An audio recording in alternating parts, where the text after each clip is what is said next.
Hey guys, how's it going? Hope you're doing well. My name is Crown, and today I'm going to read you some very interesting stories that I hope that you're gonna love. And now, without further ado, let's go!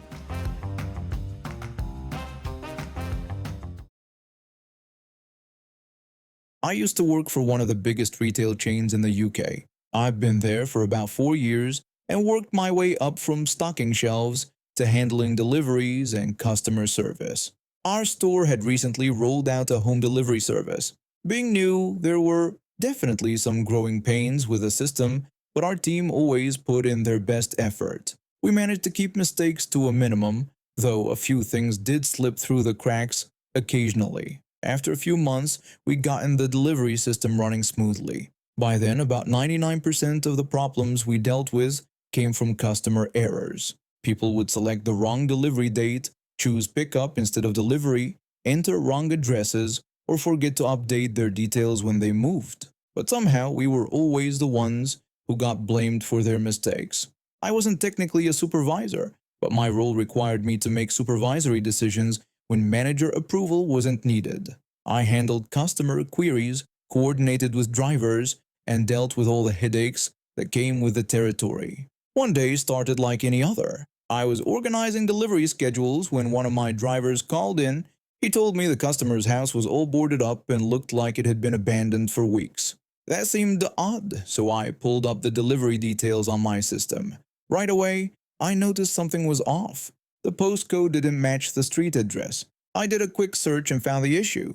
The customer had updated his street name when he moved but forgot to change the postcode.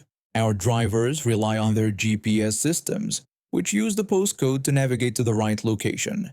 The correct address was 30 miles in the opposite direction from my driver's route. To make matters worse, it was just outside our delivery area, which meant we technically weren't even supposed to deliver there. According to company policy, drivers are only required to wait 15 minutes for customers who don't show up. They get plenty of advance notice about delivery times, so there's no excuse for not being available. I told my driver to bring the items back when he finished his route, and I'd arrange for another driver to take them out later since his second delivery was reasonably close to the correct address. The customer would still get his shopping that day, just a bit later than originally planned. I was gathering the paperwork to transfer the delivery to another vehicle when the phone rang.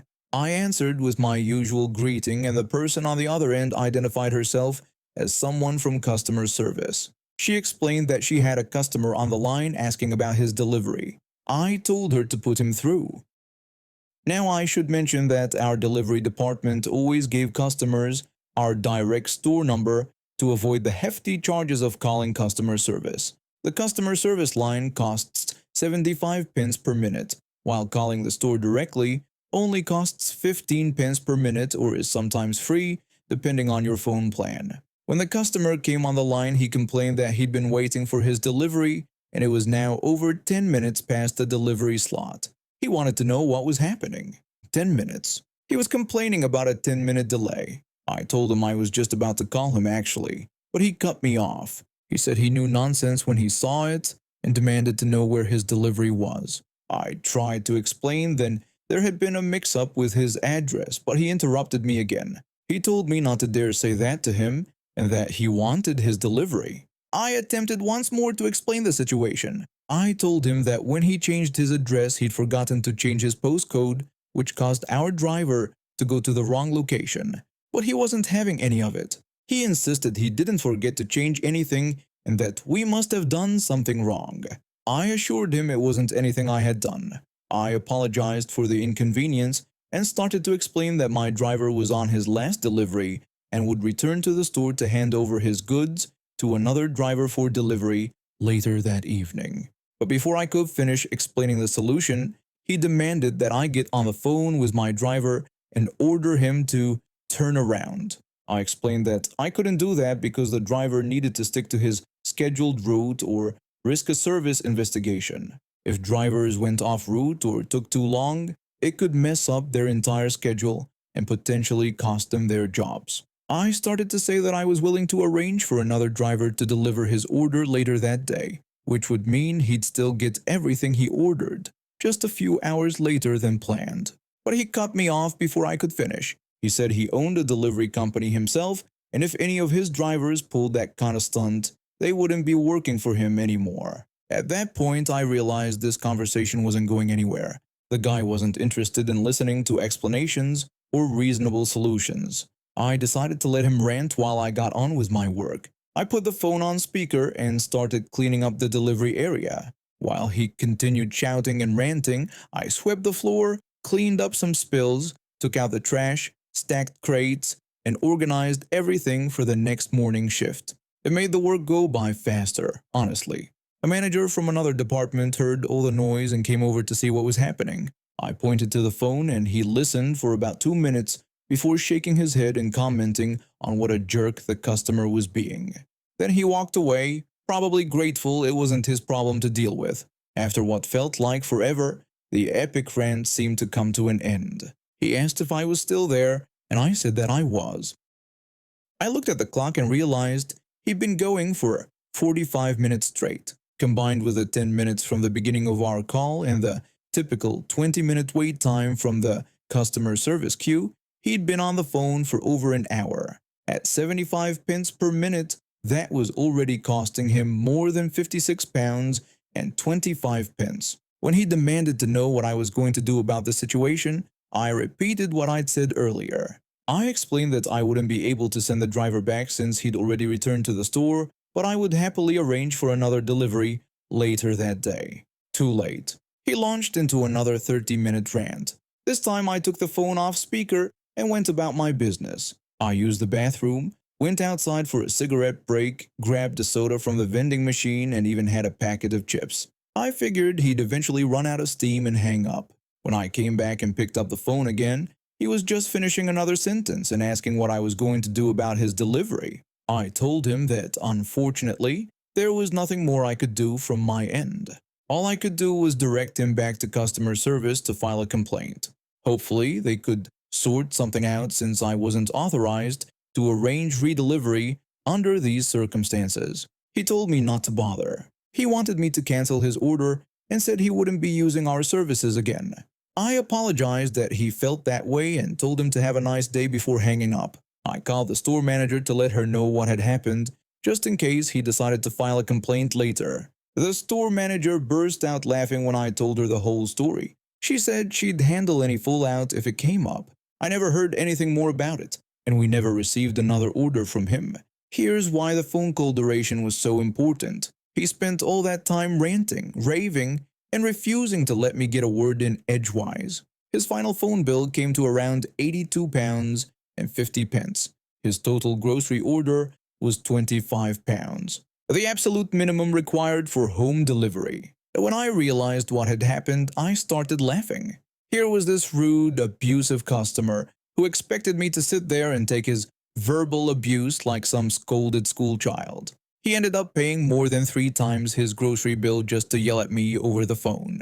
For someone who claimed to own his own delivery company, you'd think he'd have been a bit smarter about managing his phone expenses, but I guess karma has a sense of humor. I would have loved to see his face when that phone bill arrived. I'm a Rear Admiral in the Royal New Zealand Navy. At 52 years old, I've seen my fair share of difficult people, but nothing quite prepared me for what happened at my local countdown last Tuesday. I had just finished a long day reviewing naval operations reports when I decided to stop by the grocery store on my way home. My wife had asked me to pick up ingredients for dinner, and honestly, I was looking forward to grabbing my usual guilty pleasure, a bag of gummy bears from the candy aisle.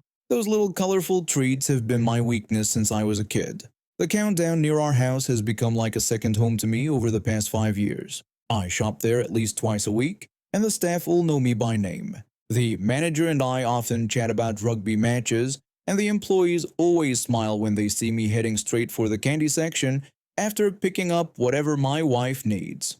That evening I was browsing the bakery section looking for some fresh bread when this woman approached me. The first thing I noticed was her makeup. It looked like she had applied it with a paint roller. Bright orange foundation that didn't match her neck, eyeshadow in about 6 different colors, and lipstick that was smeared outside her lip lines. But it wasn't her appearance that bothered me. It was the way she looked at me like I owed her something. She rudely demanded to know where the brand X marshmallows were. She didn't say please, didn't even look around to see if I was wearing a uniform or name tag, just demanded information like I was her personal servant. I'm used to people showing respect for military rank, but even setting that aside, common courtesy goes a long way with me. I started to tell her that I didn't work there and that there was no need to be rude. But before I could even finish explaining, she cut me off completely. She accused me of lying and demanded that I go to the back room to get the marshmallows for her.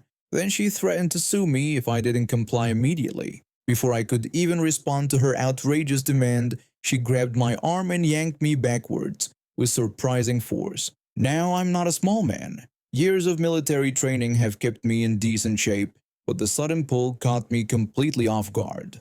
I stumbled and fell backwards, landing hard on the tile floor. My shoulder hit the ground first, sending a sharp pain down my arm. I called out in shock, asking what was wrong with her. That's when one of the employees came rushing over. I recognized him, a young guy who's always friendly when he's stocking shelves. He had heard the commotion and came to see what was happening. The employee told Karen that she needed to stop screaming or he would have to kick her out of the store. His voice was professional but clearly annoyed by her behavior. Karen suddenly switched her tone completely, like she was flipping a switch. Her voice became sickeningly sweet and innocent. She told the employee that he couldn't kick her out because I had supposedly punched her. She pointed at me and demanded that I be removed from the store instead, threatening to sue if her demands weren't met.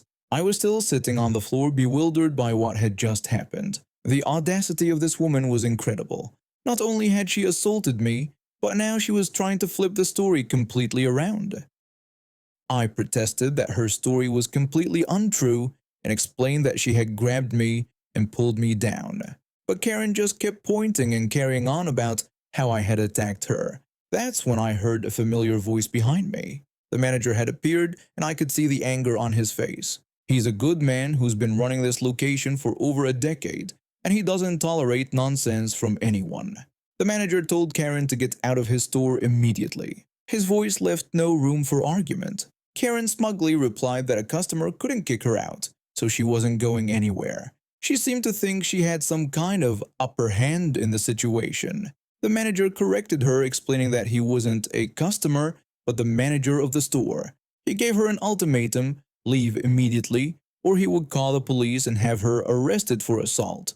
Karen protested that this was unfair, insisting again that I had punched her and claiming that she had never touched me. Her voice was getting louder and more shrill with each word. The manager helped me to my feet, and I could see him shaking his head in disbelief. He told Karen that he had seen the whole incident happen and that I had never laid a finger on her. He explained that he knew me personally, that I was not only a very nice man but also a Rear Admiral in the Royal New Zealand Navy. He said with confidence that he knew I would never lay a hand on anyone. I could see Karen's face change when she processed what the manager had said. For a moment she looked uncertain, but then her entitlement kicked back in full force. She told him to go ahead and call the cops, claiming that they would find out I was lying. The manager didn't hesitate. He pulled out his phone and called the police while Karen stood there with her arms crossed, looking smug like she had already won some kind of victory. When the police arrived about 10 minutes later, they separated us into different areas of the store to get our statements. I was taken to the customer service counter while Karen was escorted to the manager's office. The officer who interviewed me was professional and thorough.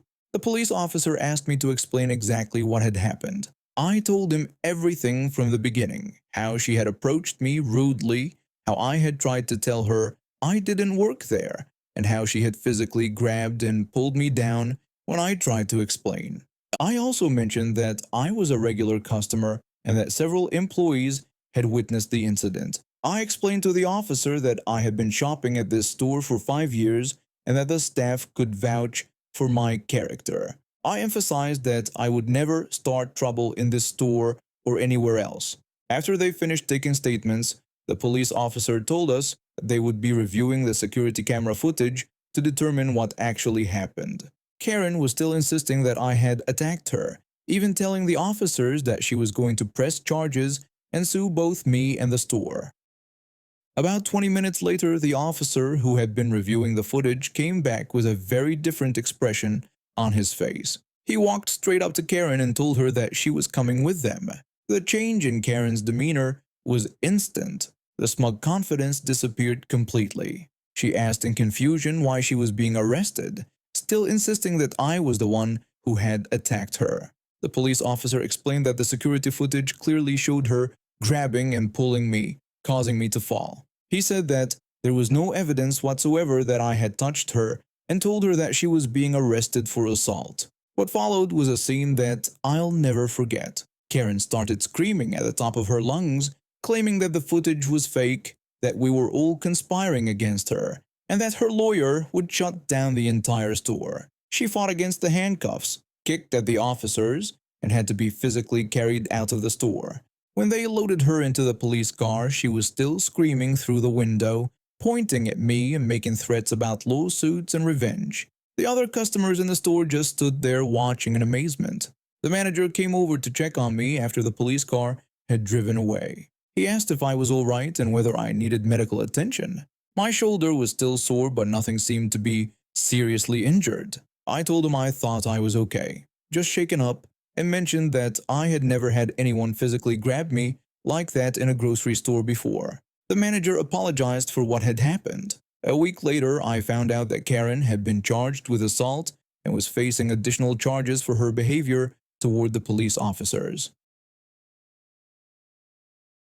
I work with an admission and career counseling team that helps students from different universities and colleges. We help students and their parents understand what college life is really like, help with applications, proofread essays, and build portfolios. Most of us on the team are just regular students from these universities, not official representatives. We never guarantee admission to anyone, and we make that super clear. I graduated from a decent university a few years back and got into this work because I wanted to help other students navigate the college application process. It's rewarding work, even though we deal with some difficult parents sometimes. My job includes outreach, organizing events, general advice, and team management. I'm not a professional counselor, just someone with experience who can offer guidance. We usually reach students through school presentations or word of mouth. A few weeks ago, we did a presentation at one of the most expensive private schools in our city. We set up a table with pamphlets and contact information and had a couple of team members there to talk to parents and students personally.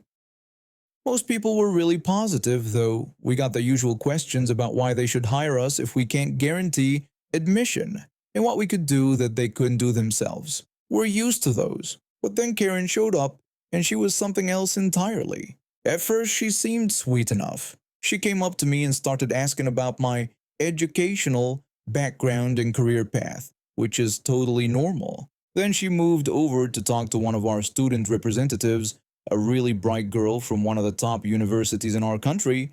Karen asked her about her background too, took some pamphlets, and moved away to let other people talk. I was busy chatting with the school principal and some teachers when I noticed Karen had pushed her way back to our table. She shoved herself to the front of the crowd and loudly demanded that our student representative convince her that the university was worth the huge fees and hype.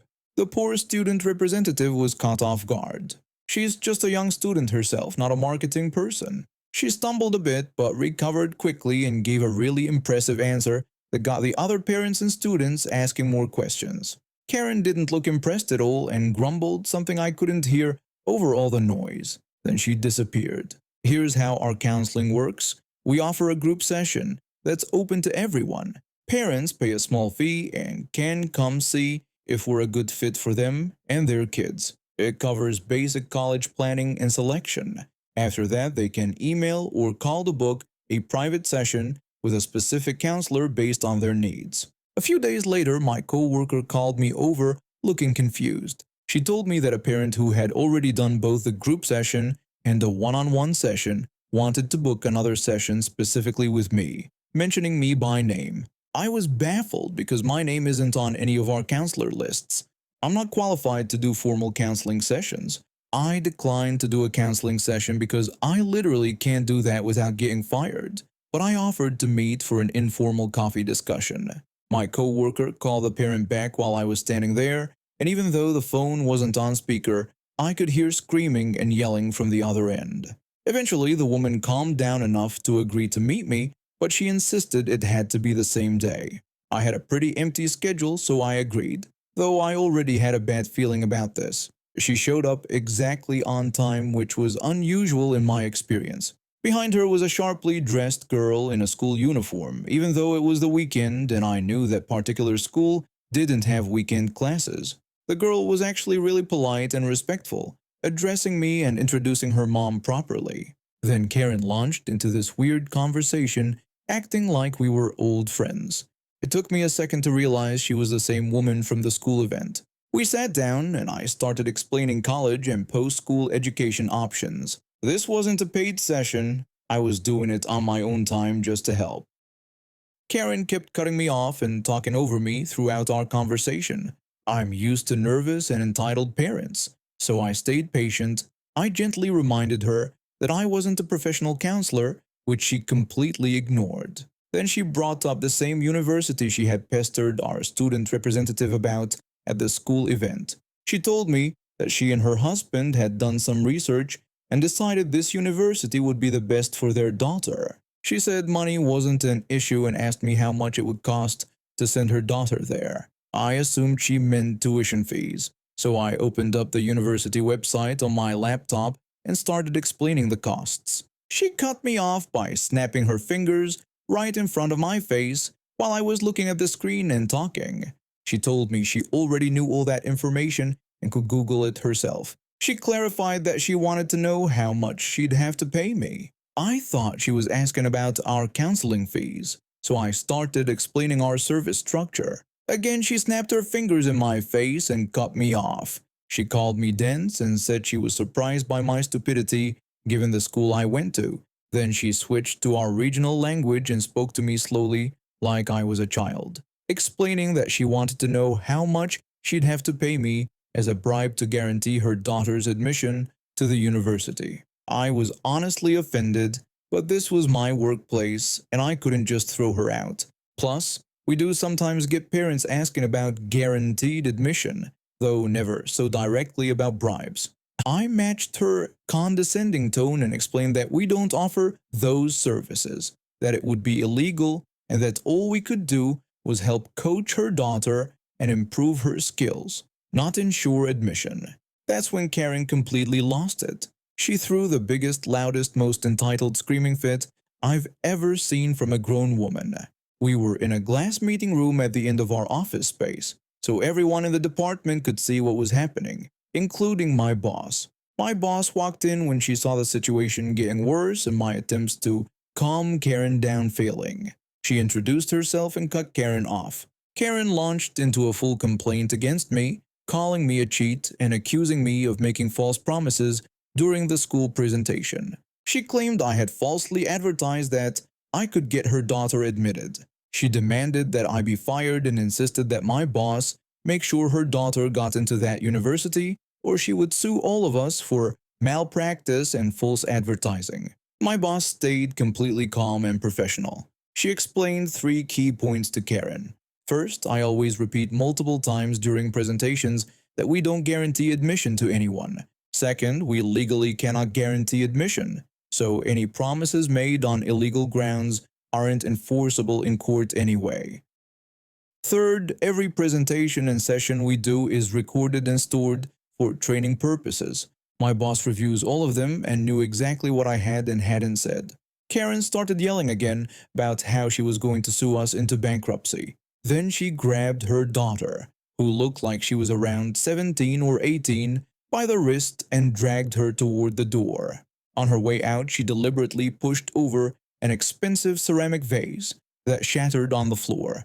We called the police immediately. Karen was charged for property damage and banned from using our services. We also sent a description of what happened along with her contact details to other counselors we work with to warn them about her. Now we're waiting for her threatened lawsuit.